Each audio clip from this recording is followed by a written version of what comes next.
Bosnia-Herzegovinada aylgınç suw joşguny zerarly 6000-den gowrak adam Demirgazyk gündogorda ýerleşýän Bejalcina şäherinden evakuasiýa edildi. Tebigi betbagçylyk 20 adamyň ölümine we ýarym million adamyň öýlerini terk etmegine sebäp boldy. Serbiyada 8000 adam Belgradyn golaýyndaky Obrenović şäherinden alyp çykaryldy. Olaryň en çemesi Serbiýanyň paýtagtynyň golaýynda adatdan daşary ýagdaýda döredilen ýerde wagtlaýyn pena tapdy. Serbiýada güýçli ýagyşlar sebäpli dören suw joşguny 17 adamyň ölümine we 25 000 adamyň öz öýlerini terk etmegine sebäp boldy. Ortiýetiň Tatarstan Respublikasynda onlarça adam Krym tatarlarynyň Sowet diktatory Iosif Stalin tarapyndan deportasiýa edilmeginiň 70-nji ýyl dönümi sebäpli geçirilen matam çäresine gatnaşdy.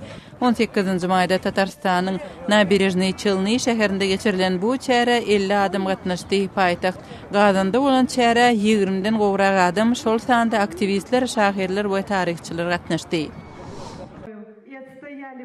Krym tatarlarynyň deportasiýa edilmeginiň ýyl dönümi Gazagstanda hem bellendi.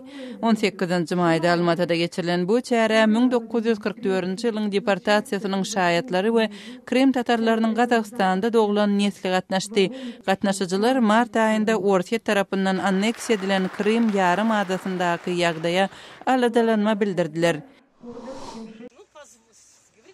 Täjikstanly harby gullukçy Moskwanyň ketelhanasynda operasiýa edilip 3 hepdelep bejerigi alan soň öz ýurduna bardy.